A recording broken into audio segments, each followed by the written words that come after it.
श्रद्धेय भारत रत्न पूर्व प्रधानमंत्री अटल बिहारी वाजपेयी जी का ये शताब्दी वर्ष चल रहा है और उनके उस जन्म जयंती समारोह के अवसर पर 25 दिसंबर को ऐसे मुख्य रूप से उनकी जन्म जयंती मनाने के साथ साथ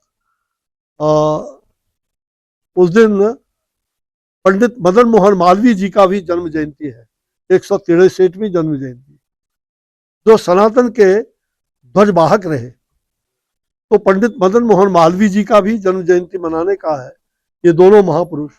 और सुखद संजोग है कि 25 दिसंबर बड़ा ही ऐतिहासिक दिन है। 25 दिसंबर को हमारे भारत के महामना लोकमान्य बाल गंगाधर तिलक जी 25 दिसंबर को ही पुणे से स्वराज हमारा जन्म सिद्ध अधिकार है इस यात्रा पर निकले थे और लखनऊ आए थे, जहां पंडित मदन मोहन मालवीय जी ने बैलगाड़ी से उन पर बैठा करके और खींचने का काम स्वयं किया था। तो बड़ा ही 25 दिसंबर का वो तिथि, तो मैंने तीनों महापुरुषों को जोड़ने का और उस दिन यहाँ पर अटल जी के जन्म शताब्दी समारोह पर बापू सभागार में यहाँ कार्यक्रम आयोजित है पूरे बिहार स्तर का। बिहार के कोने कोने से आप देख रहे हैं सभी सामाजिक और विशेष करके साहित्यिक और सांस्कृतिक और आध्यात्मिक क्षेत्र के भी लोग यहाँ बैठे हैं और ऐसे सभी समाज के लोग जो जिस परिवार और कुल से अटल जी आते हैं, केवल वही परिवार कुल तो वो तो है ही, वो गौरवान्वित है, वो समाज के लोग तो हैं ही, लेकिन अन्य समाज के लोगों को भी। और इसमें सम्मान समारोह का कार्यक्रम भी आयोजित है। जो बिहार के गौरव रहे, बिहार के लोगों ने जो बहुत काम किया है, ऐसे लब्ध प्रतिष्ठित लोगों को, चाहे साहित्यिक क्षेत्र में, सांस्कृतिक क्षेत्र में, इन सभी क्षेत्रों में, कला के क्षेत्रों में, उनको भी अटल जी के और इन तीनों महापुरुषों का सम्मान देने की बात वहाँ हुआ है। और साथ साथ 24 तारीख को, उसके पहले एक दिन 2 दिवसीय कार्यक्रम होगा। तो 24 तारीख को जो अटल विचार परिषद की ओर से इन लोगों ने तय किया है कि बच्चों को भी जोड़ा जाए, स्कूली कॉलेज बच्चे भी हैं, तो उसके लिए लेख निबंध अनेक प्रतियोगिता, ये 24 को प्रतियोगिता होगा, उनका भी सम्मान उस 25 तारीख के कार्यक्रम में होगा। तो 25 तारीख का यह कार्यक्रम अभूतपूर्व होगा। और साथ साथ जो अटल जी का हार नहीं मानेंगे, रार नहीं ठानेंगे और कदम मिलाकर चलना होगा, इन कविताओं को पहली बार घुंघरू के नृत्य पर नृत्यांगना श्रीमद क्या नाम, पूनम शर्मा हिमाचल की, वो पहली बार इस प्रकार का हिंदुस्तान में वो कार्यक्रम पेश होगा। वो लोगों को आकर्षक का एक रहेगा केंद्र। और गीता पर जो लोकमान्य तिलक जी ने गीता रहस्य लिखा था, तो गीता के 51 श्लोक का वह भी घुंघरू पर उसका नृत्य होगा, कथक नृत्यांगना के नेतृत्व में। और फिर अटल जी के पोर्ट्रेट भी, एक वर्ल्ड रिकॉर्ड पोर्ट्रेट भी बनेगा, ऐसा इन लोगों ने, अटल विचार परिषद ने विचार किया है। तो अरिजीत ने सबसे समन्वय करने के लिए आज यहाँ बुलाया था। एक सवाल है सर,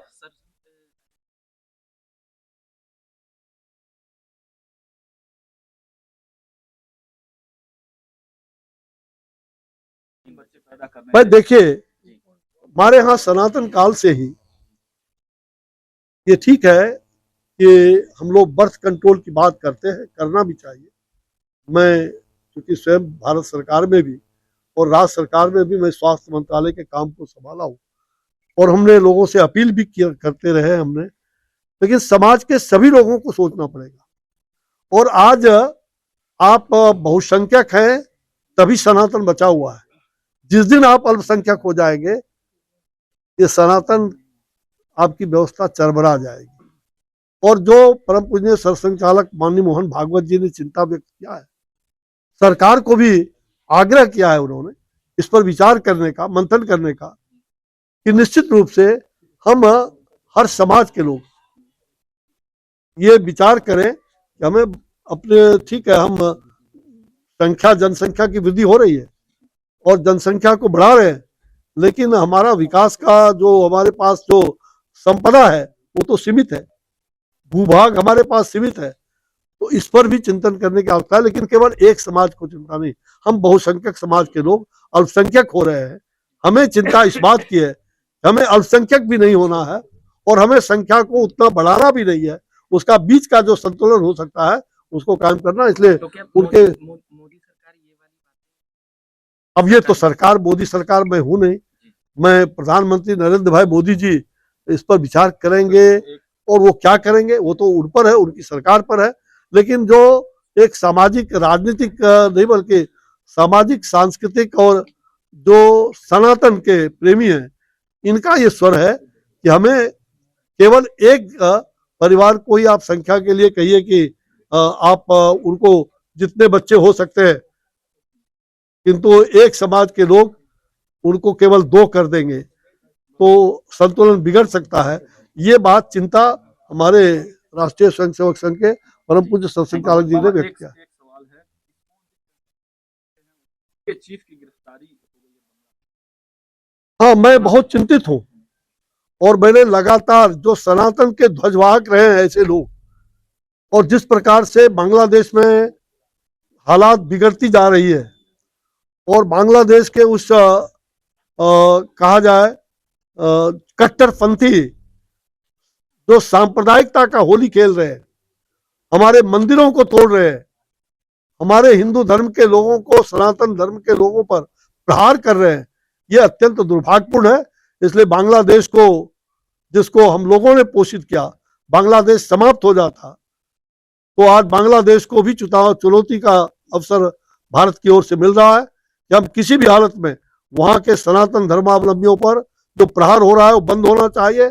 उनकी जो अनावश्यक गिरफ्तारी हुई है वो बंद होना चाहिए। जिस इस्कॉन ने जिन लोगों ने बांग्लादेश के अंदर ऐसे विकास के काम किए, ऐसे बहुत सारे एक नहीं दर्जनों काम किए हैं, आज उनको उनके संगठन को बैन करने की बात चल रही है, ये दुर्भाग्यपूर्ण है। इस्कॉन पूरे विश्व में ध्वज सनातन का लहरा रहा है। क्या जी? मोदी सरकार से मैं जरूर मोदी सरकार से मैंने पहले भी आग्रह किया, आज भी आपके माध्यम से आग्रह कर रहा हूं कि प्रधानमंत्री जी स्वयं इसमें जागरूक हैं और वो स्वयं इसको ध्यान लिया है संज्ञान में। और मैं आग्रह करूंगा जनता की जो भावना है कि अविलंब बांग्लादेश को चेतावनी देनी चाहिए कि अगर उन्होंने तुरंत इस पर रोकने का काम नहीं किया और वहां के सनातन धर्मावलंबियों पर प्रहार और उनके मंदिरों को तोड़ा गया तो हम बांग्लादेश से राजनयिक संबंध भी विच्छेद करने की आवश्यकता हो तो राजनयिक संबंध भी विच्छेद करना चाहिए।